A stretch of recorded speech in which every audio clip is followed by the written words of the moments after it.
friends, welcome to Embracing Your Season. I'm your host, Paige Peel. Thank you so much for joining me today. I am at the AACC National Conference in Dallas, Texas, and I have another amazing interview for you today. Joining me on the show is Dr. Linda Mintle. Dr. Linda has a PhD in urban health and clinical psychology and is a national expert on mental health. With 30 years of clinical experience working with couples, families, and individuals, she brings her common sense approach to people who want to live in positive mental health.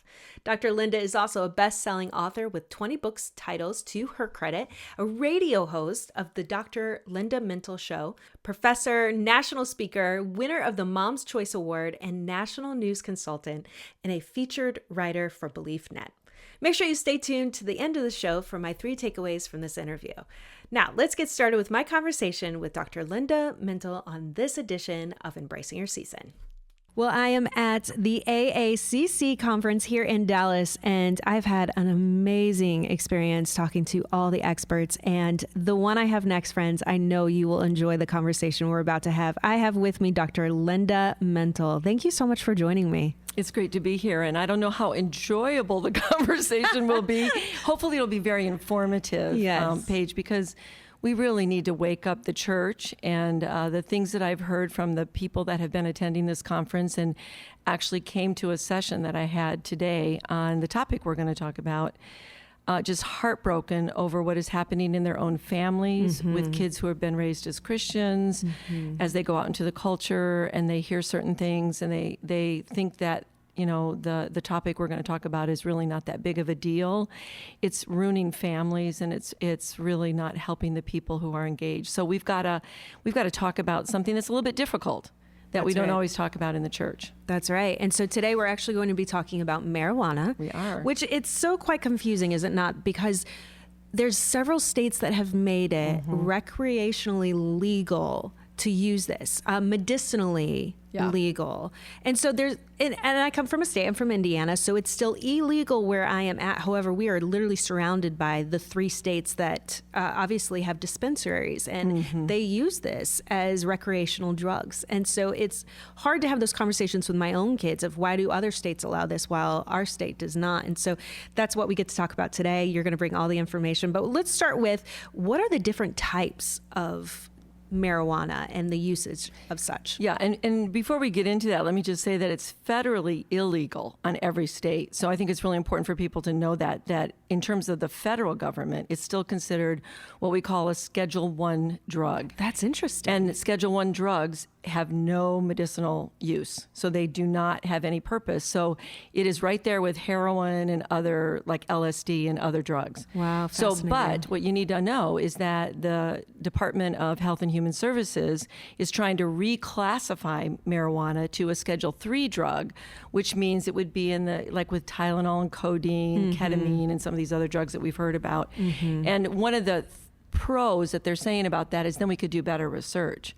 But in some ways what's going to happen is it's going to make it difficult. So I had some numbers here on the number of states that it is legal in. So there's a certain number of states where it's legal. 24 have legalized it.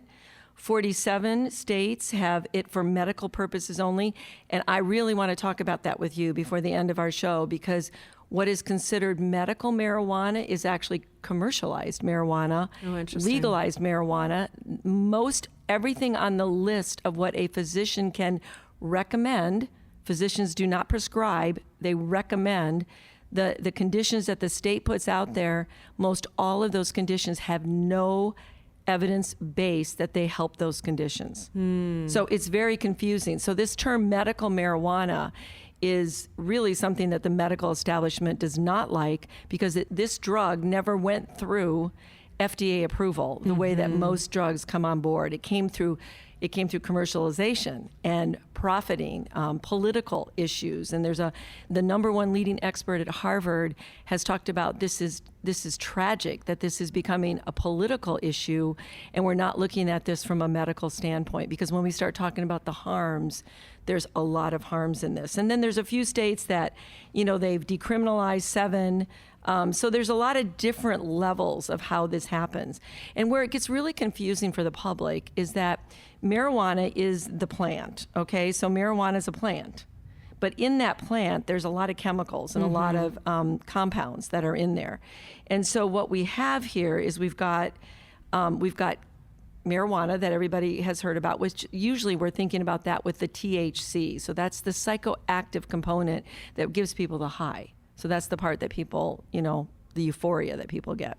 But then there's hemp, which is similar to marijuana. It's marijuana too, but it's a different type of plant. It has to do with male, female, the way they do the plants. I'm not a botanist, but there's a little bit difference, but it has the same effect, okay? So hemp is where CBD, most of the CBD comes from. Oh, sure. And CBD is legal because if it has less than 3% of that chemical in it, so it could have none or it could have less than 3% of THC, then that's legal. But if you go over that amount, it is not legal either. So one of the issues that we have when people are buying products and looking for all this stuff, you better look very carefully at what those labels say to make sure that you're not getting something with a much more high potency of the THC than you anticipated that could have. So I think this is very confusing for the consumer trying to figure out, well, it's a hemp product, it's cannabis, it's CBD. What is it that I'm actually getting? Because these terms all have to do with the amount of that THC that's in there. And then you hear things like Delta 9, Delta 8. These are part of the components, and Delta 8 is legal because Delta 8 has less than 3% of the THC, but it has the same effect that Delta 9 does, which is the one that has the higher concentration. Interesting. So from the public perspective, I mean, I had to look at all this. I was like, okay, so what does that mean? So when am I buying? So, when somebody gave me a product and she goes, oh, it's completely harmless. It has CBD on it. I looked at it and I said, there's a lot of THC in the CBD product because they can combine them in some places. There are states that have that combination and it's legalized. And so I was looking at this and going, do you know what you're getting? This is really not what you think it is. And it's another whole conversation, but we won't talk about that today. But there's a whole bunch of interactive effects, even with CBD, with a lot of medications and a lot of things that you're taking. So some of these drugs really make your medications less effective or they enhance them. So it's not like something you should be doing without a lot of consultation in talking to a physician to find out what am I combining, what's going on here. Sure. Yeah. So in the clientele, I'm a teen therapist, so I work a lot alongside teens, and we talk about marijuana, and I think there is that understanding that it's not as bad as you indicated as the other Scheduled 1 drugs. There's myths out there. Can you speak to us a little bit about some of those? Yeah. So if we start, we'll get to the two most vulnerable populations that we're going to talk about is our teens and pregnant women. Okay. So we'll get to that. But the first one is the one that a lot of times teens will say, or adults for that matter, will say, well, marijuana is just harmless. Right. Well, let me list off the things that happen with marijuana use. So we're talking memory loss, especially when we're talking with teenagers who are in the process of having their brains develop. So they have learning problems as a result of this. They don't store memories the way they should because of the impact of what marijuana does in the brain. So that doesn't happen for them. They have attention problems. So think about all these kids that are having attention issues that may be getting diagnosed with ADHD, where it may be that they're using marijuana every single day. They're toking up before they come to school, and it could be the marijuana that's causing that. Certainly if you're smoking it or vaping it, getting it into your lungs that way, there's a high risk of lung cancer that would develop later on. One of the things we see all the time when we're driving is impaired motor activity, and when they get behind a wheel, that's a problem. So my husband and I joke all the time when somebody's driving 25 on the freeway, we go, okay, they're either on their phone or they're probably high. Wow. Because they usually drive really slow when they're high, because your motor ability gets affected. Low educational achievement. One of the scariest things, there have been studies that have confirmed this, that with regular heavy use with a teenager, they can lose up to 6 to 8 points of their IQ, and it never comes back. Wow, even with the neuroplasticity of their brain? Nope, doesn't come back. So that is a permanent loss that does not, with years of sobriety, does not come back. Scary. After time. So that's why it's so dangerous on that developing brain. There's a decrease of life satisfaction. We're going to get into what's really scary is this whole area of psychosis and schizophrenia. So a lot of episodes of psychosis, and sometimes it develops into full-blown schizophrenia. There's a new study that talked about the fact that even in families where there's no history of psychiatric disorders and there's no predisposition to that, some teenagers can actually develop schizophrenia from heavy marijuana use. The marijuana, wow. And we're seeing multiple episodes in the hospital of psychosis where they have auditory hallucinations and they're out of touch with reality, and it's very scary. Now, is that just from the reaction from getting high in that moment, or is that something that then consistently, it becomes part of their mental illness? It becomes part of that. So Wow. it usually depends on heavy use and regular use, but they can develop schizophrenia, and then that's it. You have schizophrenia, and you're dealing with all the fallouts, the negative and positive symptoms of that. And see, people aren't aware of that. No. They can think maybe LSD or having some of those, but marijuana, again, it appears to be so harmless, and how big of a myth that is. Oh, it's just, and then there's more. I mean, there's a new study that came out with Johns Hopkins on young males that showed that it is associated with violent behavior. Now, you would never think that. No, that's right. I Because mean, it mellows stereotypically, me. yeah, Right? exactly. It mellows me. It's an association, so we don't know causality with that one. We don't know which direction it is, what's affecting what, but that is an interesting new study, just came out recently. Obviously, respiratory problems, low birth weight when we talk about moms who use marijuana, and overdosing in children. So in Colorado, as soon as it was legalized and people were buying gummies and edibles and had them all around the house and kids were getting a hold of those, they saw a huge increase in toxicity of kids that would come in very sick from ingesting the edibles, thinking they were gummies or something else, or brownies or something that they would take. So, and then there's a whole body of research that talks about, especially with teenagers, but with adults as well, that if you have a mood disorder, so if you have depression, that it really tends to increase suicide and suicidal thoughts, and then even major depressive disorders in a lot of people. So if there's the one group that I see a lot of are people that are diagnosed with bipolar disorder. And a lot of times you will see people using marijuana to try to sort of calm down when they get into those manic episodes. But it doesn't have that effect. It actually makes the symptoms worse. Wow. And it actually makes you have mania more often and between shorter periods. And what that means in terms of the person with bipolar, it means the more you have mania, the more difficult it is to treat. You have it in shorter periods of times. Obviously, it's getting more and more severe. So it has the opposite effect of what people are trying to do. And then with anxiety, a lot of people take it with anxiety and they think, oh, this is going to help me mellow out. It can worsen and it can actually create a problem. So what happens is it's more at higher doses, but people begin to take it and they use it every night and they're going to go to sleep or whatever they're trying to do with it. And then they build a tolerance to it, so they have to have more. And then over time, it actually makes the anxiety worse. Wow. So it doesn't do. And then the biggest one I think that is probably out there, and I did my residency at a VA hospital, and I have both a father and a brother who are veterans, and so I have a real heart for the veteran population. And the VA just came out with a big warning that says this is not working for PTSD. It is not helpful for PTSD. And so many vets think that if they just use marijuana, that's going to somehow help that PTSD. But it has turned out to make their symptoms more severe, and in certain times, worsens these other things because they have usually a lot of trauma related to combat or some other things that they've seen, and it can bring on even more significant problematic symptoms. Which is so interesting to me. Again, like, this is not spoken about. No. Right? In fact, the stereotypes are the quite opposite of all of the things that you just mentioned. So where did this even come from? Why are people so unfamiliar with what's going on, with what really happens in marijuana use? Well, that is the key, because it's very similar. The birth of this sort of movement to make this normalized in our culture is very similar to what we saw with opioids. So opioids came out, they're not addictive. That was the first thing that doctors were told. And I'm old enough to remember when they told us this.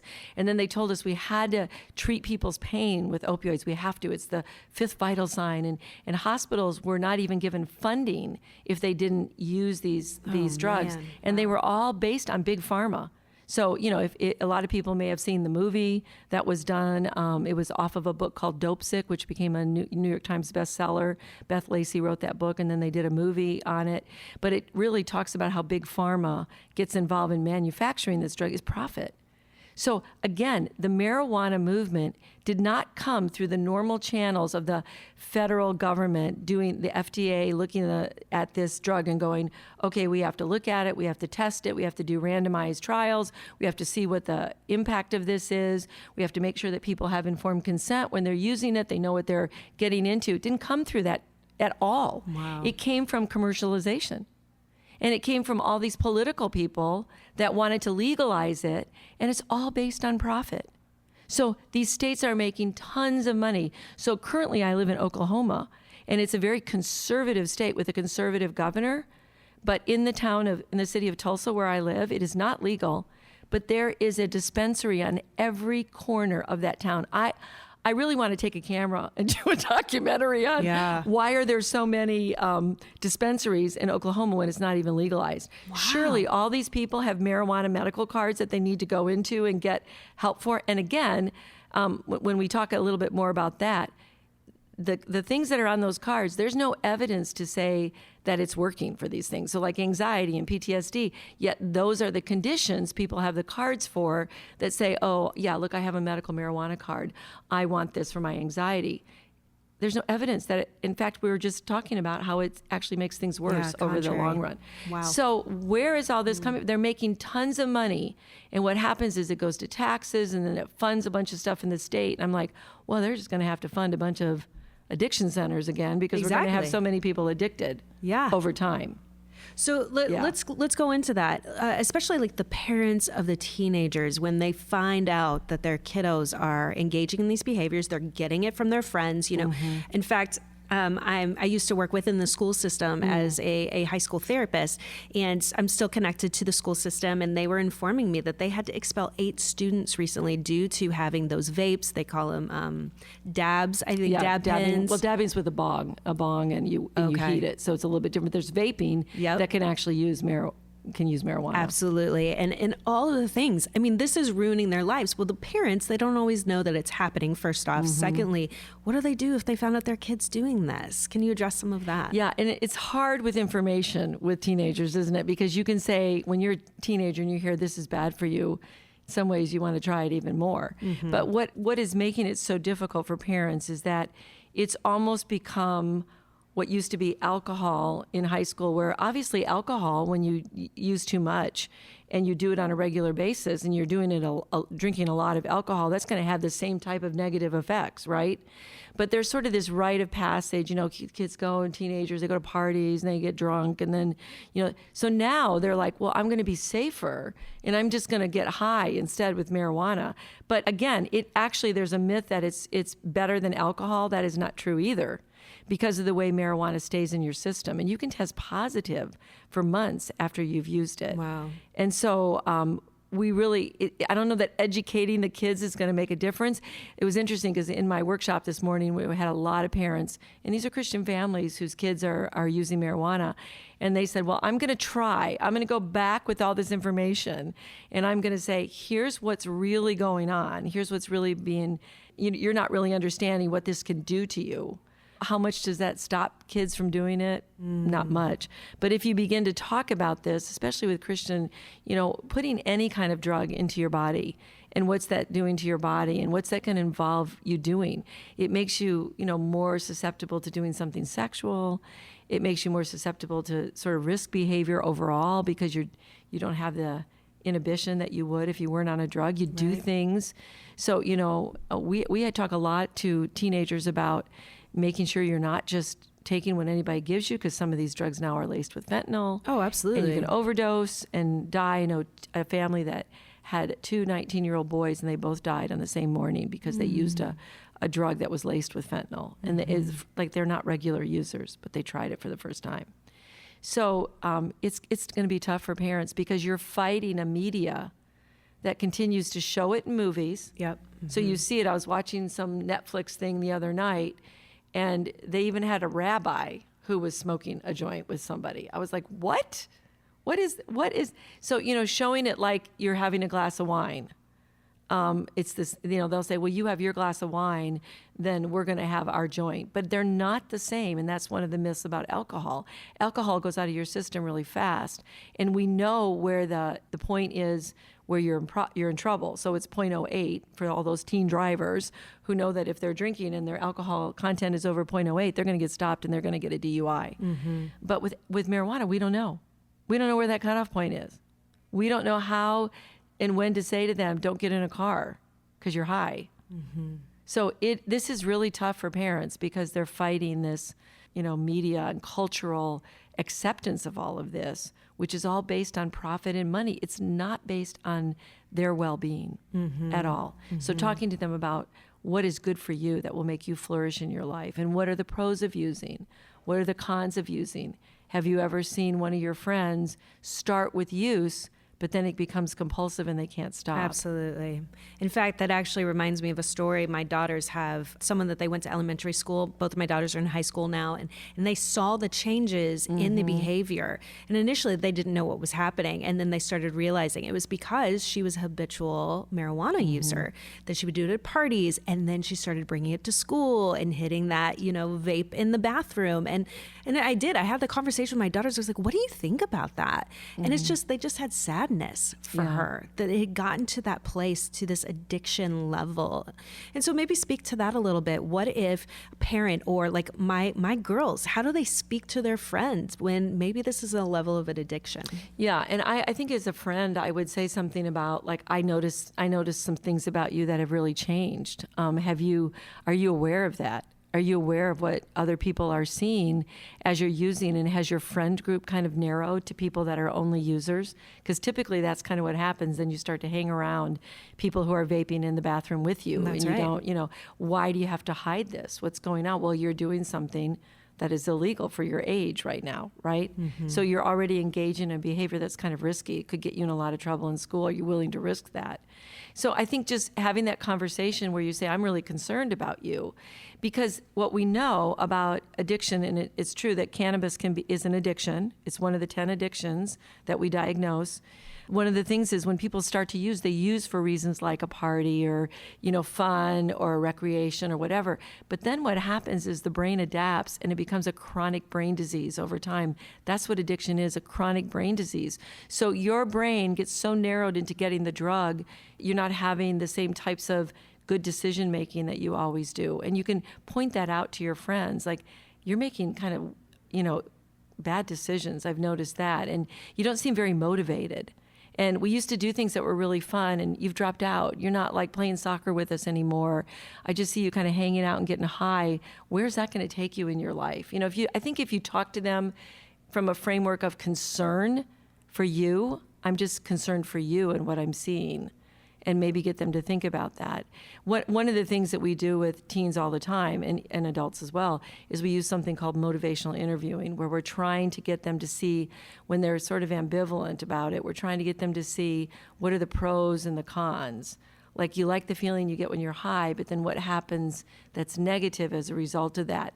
And the more that you can bring up those pros and cons, the more people start to think, there's a discrepancy in what I want in life, but I like this. But if I continue to do this, I'm going to go down a bad path. And I could become one of the 10 that get addicted to cannabis, although the stats are lower in teens. It's 1 in 6 with teens who regularly use, so it's even lower with teens. And then regular users of marijuana, it's 1 in 3 that become addicted. Wow. So that's one of the myths, that it's not addictive. Well, yes, it is. Mm-hmm. It is. Wow. And I love the fact that you're pointing out, again, the pros and cons. So you're allowing your kids to arrive at the conclusion on their own, instead of, telling them what to think and coming back with all the stats. I mean, I was even thinking as you were speaking, I was like, this will be one of the first conversations I have with my kids when I get home. And you even just saying, like, that's not going to motivate change. Maybe. It can in some kids. I remember, I'm old enough to remember when they would show these horrible commercials on LSD on the brain. And I was like, I'm not frying my brain. I'm not doing that. Yeah, freak them but out. I'm one of those kids who wouldn't do it because of that. Whereas, other teenagers were like, like, let's see what happens. Or, that's not going to happen to me. Because that's part of the thing of being a teen is you think it's not going to happen. Mm-hmm. I think one of the scary things too is if you can find a kid who would talk about this, a regular user, high user, there's a syndrome that comes up with this called cannabis hyperemesis syndrome. And hospitals are seeing this in record numbers. And what it is this horrible nausea, vomiting, abdominal pain. It goes on for hours, days, and there is no cure for it. Oh, no. Now, what we know is that a lot of people take hot showers when they're in the middle of this. We don't know why, and we don't know what that does. But the only way you could actually get rid of this syndrome is to go off of the drug. And not do that for a long time. So this is another thing. We're seeing the hospitals are getting overwhelmed, and even people can go into psychosis during that time. So it's very scary when you see a teen. There was a quote that I used from an emergency medicine doc who said, we're just seeing high numbers of teenagers with this vomiting. They come into the ER, they're vomiting, they're nauseous, they're really sick. He goes, these kids are writhing in pain and they're really, really sick. And we're seeing this more and more. Used to be rare. Now they're seeing it all the time in emergency departments. Isn't that fascinating? Yeah. And again, we are still told, or we believe the stereotype that marijuana is not habit forming, that it doesn't hurt us.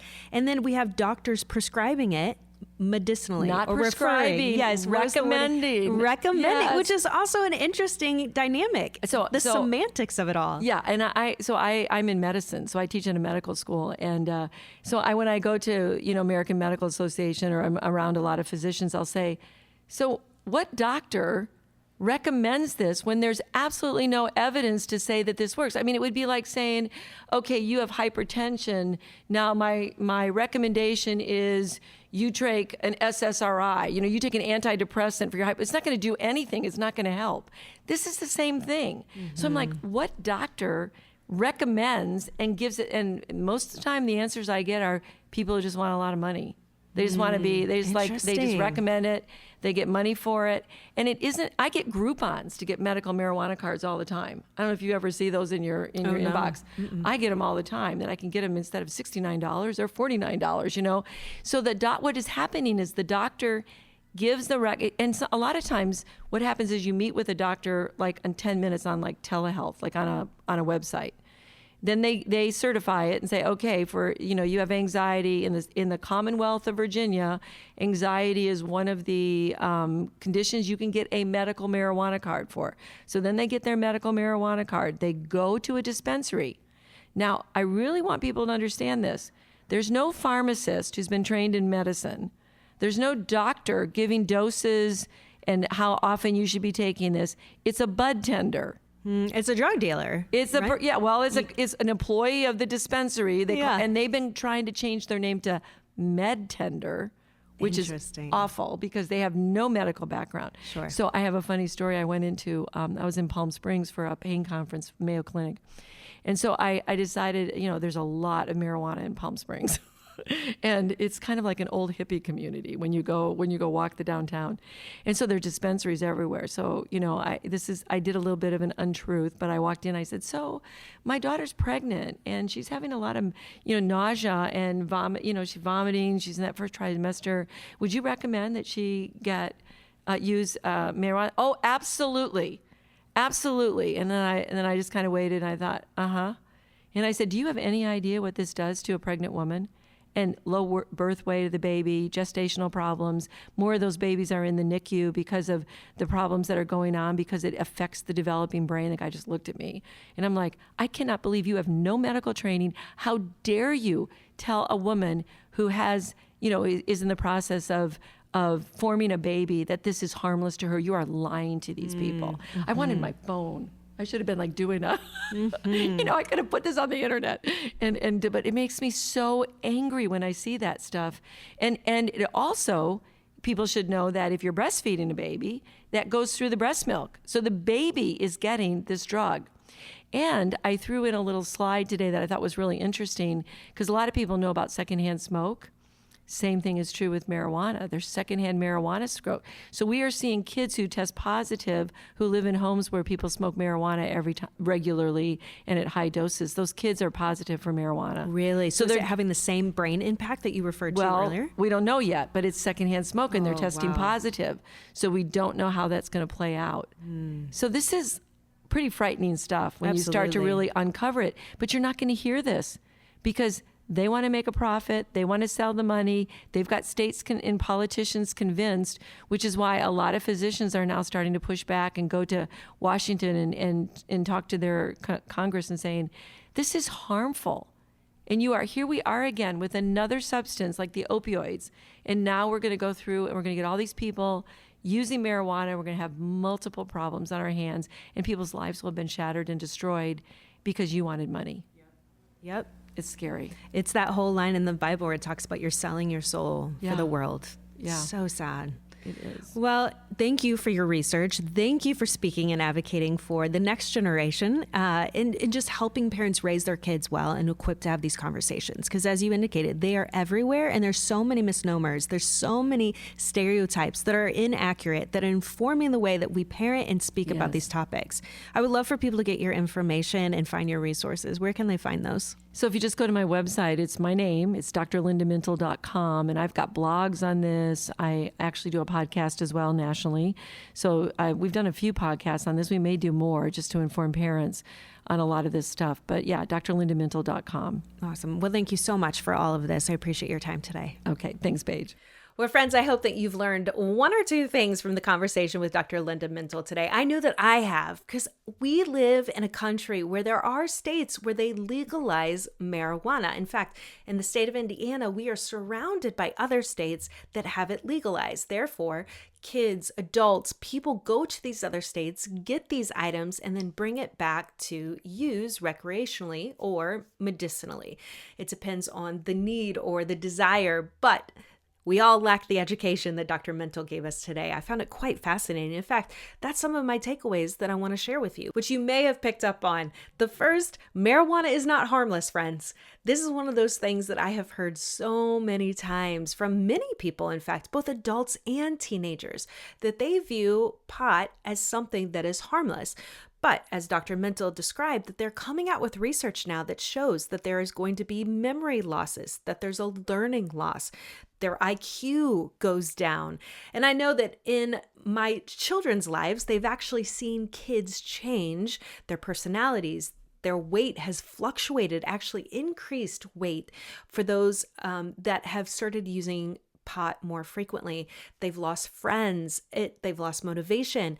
And this is what is so sad to me, is that this child that I'm thinking of, that we've seen this transformation happen to their body and their mind and their social life, is that their parents seem pretty permissive about that. I mean, I don't know what happens in their home life, but knowing that my child has been in their home and seen the way that they've allowed some of these things to happen under their roof, I think it goes back to the lack of education of what is happening with marijuana and their bodies, which leads to the next takeaway that I have, is that the marijuana that people are ingesting or smoking today has a completely different potency level than the marijuana that people used maybe back in the 60s and 70s. And so that misunderstanding of the potency is what is contributing to maybe parents allowing their kids to participate in some of these behaviors and using the marijuana in such a way that they think is harmless.